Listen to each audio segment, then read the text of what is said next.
والإسلام ديني ومحمدا رسول الله. இல்லை, நீங்கள் என்னதான் வெடி போட்டாலும் அது எங்கிட்ட வெடிக்காது அப்படின்னு சொல்றதுக்காக உயர்ந்த வாழ்வுக்கு உறுதுணையாக இருப்பது கல்விதான் அப்படின்னு அவர்களை எதிர்த்து வாதிடுவதற்காக சமிகா சல்மா வருகின்றார்கள். அஸ்ஸலாமு அலைக்கும் வரஹ்மத்துல்லாஹி தஆலா பரகாத்துஹு. அல்ஹம்துலில்லாஹி ரப்பில் ஆலமீன் வஸ்ஸலாத்து வஸ்ஸலாமு அலா சையிதினா முஹம்மதின் வலா ஆலிஹி வ அஸ்ஹாபிஹி அஜ்மஈன். பசிக்கின்ற மனிதனுக்கு ருசிக்கின்ற உணவளித்து ரசிக்கின்ற இறைவனுக்கே புகழ் அனைத்தும் உண்டாவதாக. சத்திய தூதர் சன்மார்க்க போதகர் நபிகள் நாயகம் ஸல்லல்லாஹு அலைஹி வஸல்லம் அவர்களின் மீதும் அவர்களின் குடும்பத்தார் தோழர்கள் மற்றும் நம் அனைவரின் மீதும் அல்லாஹ்வின் அன்பும் அருளும் உண்டாவதாக. ஆமீன். உயர்வான வாழ்விற்கு உறுதுணையாக இருப்பது கல்வியே என்று நான் பேச வந்துள்ளேன். நடுவர் அவர்களே, உங்களுக்கு வாயிலே வர சுருவாங்கல்ல, அவங்க நான் யாருன்னு தெரியுமா? தெரியாதே. நம்ம முஜாஹிதா தானா? ஓகே. போய் பெட்டினா யாருன்னு தெரியுமா? அதுவும் தெரியாதே. அவங்களும் நம்ம முஜாஹிதா தான். மண்டை இருக்கும் ஆனா மூளை இருக்காரு, அவங்க யாருன்னு தெரியுமா? அவங்களும் நம்ம முஜாஹிதா தான். சத்தம் இருக்கும் ஆனா பேச்சுல ஒண்ணுமே இருக்காரு, அவங்களாச்சும் யாருன்னு தெரியுமா? கண்டிப்பா தெரியாது. அதுவும் நம்ம முஜாஹிதா தான். நம்ம முஜாஹிதா தான். சரி, இத்தனை புகழுக்கும் சொந்தக்காரர் நம்ம முஜாஹிதா வந்தாங்க. வந்து முழு பூசணிக்காவை சோத்துல மறைச்ச கரையா பணம் பணம்னு பேசுறாங்க. நடுவர்களே, பணம்னா பணம் கூட வாய பழக்கம்னு சொல்லுவாங்க. கண்டிப்பா நம்ம முஜாஹிதா பழக்க மாட்டாங்களா? என்ன பழக்கதான் செய்வாங்க. வந்தாரு, வந்து இன்னைக்கு காசு இல்லைன்னா பெத்த புள்ள மடிக்க மாட்டான், சொந்தக்காரையை மடிக்க மாட்டான், அப்படி இப்படின்னு கத்துனாரு. நான் ஒன்று கேட்குறேன், இந்த புள்ளிக்கு சின்ன வயசுலேயே நபி ஸல்லல்லாஹு அலைஹி வஸல்லம் அவர்கள் சொன்ன மாதிரி மார்க்க கல்வியையும் ஒழுக்கத்தையும் முறையாக சொல்லி கொடுத்து வளர்த்துருந்தான் எங்களை மாதிரி பெற்றவங்களுக்கு பெருமை சேர்த்துருக்கோம். ஆனால் நீங்கள் என்ன பண்ணுறீங்க? சின்ன வயசுலேயே அந்த புள்ள கையில் காசை கொடுத்து ஊதாரித்தனமாக வளர்க்குறீங்க. பின்பு உங்களை எப்படி மதிப்பான்? எங்களை மாதிரி மார்க்க கல்வியை குறித்து வளர்த்து பாருங்க, பின்பு உங்களை தலைக்கு மேலே வச்சு தாங்குவான். அடுத்து இவங்க இந்த பேசுகிற மைக்கு பணத்தால் வந்துச்சா கல்வியில் வந்துச்சா, சாப்பிட்ட பிரியாணி பணத்தால் வந்துச்சா கல்வியில் வந்துச்சா அப்படின்ட்டாங்க. அன்பான தாய்மார்களே, சகோதரிகளே, இன்னைக்கு உங்கள் எல்லா வேலையும் விட்டுட்டு இங்கே வந்து உட்காந்துருக்கீங்கன்னா இந்த மைக்கை விட்டு பார்க்கவா?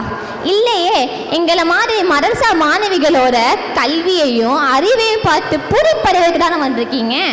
எப்போ சொல்லுங்க தாய், எப்போ சொல்லுங்க நடுவர்களே, நாங்கள் சொல்லக்கூடிய படிப்பு பெருசா இல்லைனா இந்த பணம்? சீச்சி, இந்த பணம் பெருசா? அப்படி படிப்பு தாம்மா பெருசு. பேசுறத பார்த்தா எனக்கே பயமா இருக்கு. அப்படின்னா என்ன அர்த்தம்? நம்ம முஜாஹிதா சொன்ன மாதிரி இந்த கல்வி, இந்த மைக்கும் கல்விக்காக தான், நம்ம சாப்பிட்ட பிரியாணியும் கல்விக்காக தான். அப்புறம் காசு இல்லைனா பஸ்ஸில் போக முடியாது, இறக்கி விட்டுருவான்னு அப்படி இப்படின்னு அடிச்சு விட்டாரு. இன்னைக்கு ஒருத்தர் படித்து கவர்மெண்ட் வேலையிலேருந்து ரிட்டையர் ஆனால் கவர்மெண்ட் அவங்களுக்கு ஒரு சலுகை தருது, நீங்கள் எங்கே வேணாலும் காசு இல்லாமல் ஃப்ரீயாக போகிறான்னு. இன்றைக்கி நாங்கள் எங்கள் படிப்பை வச்சு ஒத்த பைசா இல்லாமல் மைசூருக்கு கூட போயிட்டு வருவோம். ஆஃப்டர் ஆல் உங்களால் பக்கத்தில் இருக்க மேலூருக்காச்சும் போக முடியுமா? பார்த்தீங்களா, அவங்க எங்கே வரைக்கும் மைசூர் வரைக்கும் போயிட்டு வர்றாங்க. ஆனால் நீங்கள் இங்கனக்குள்ளே இருக்கிற கூட பஸ்ஸில் கூட போக முடியாதுன்னு சொல்லிட்டீங்க. காசு இல்லாட்டினா கழுத்தை பிடிச்சி வெளியே தள்ளுவான். யார்கிட்ட வந்து அளந்து விடுறீங்க?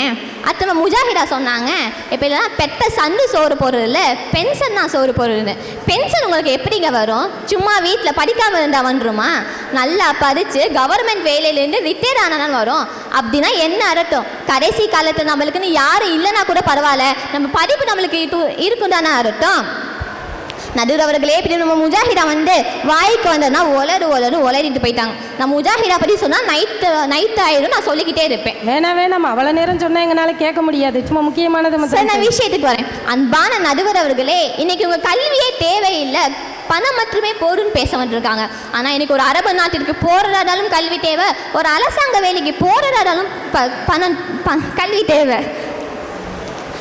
தொட்டில் முதல் மரண கட்டில் வரை, பிறப்பு முதல் இறப்பும் வரை மனிதன் அவசியம் பெற வேண்டியது கல்வி.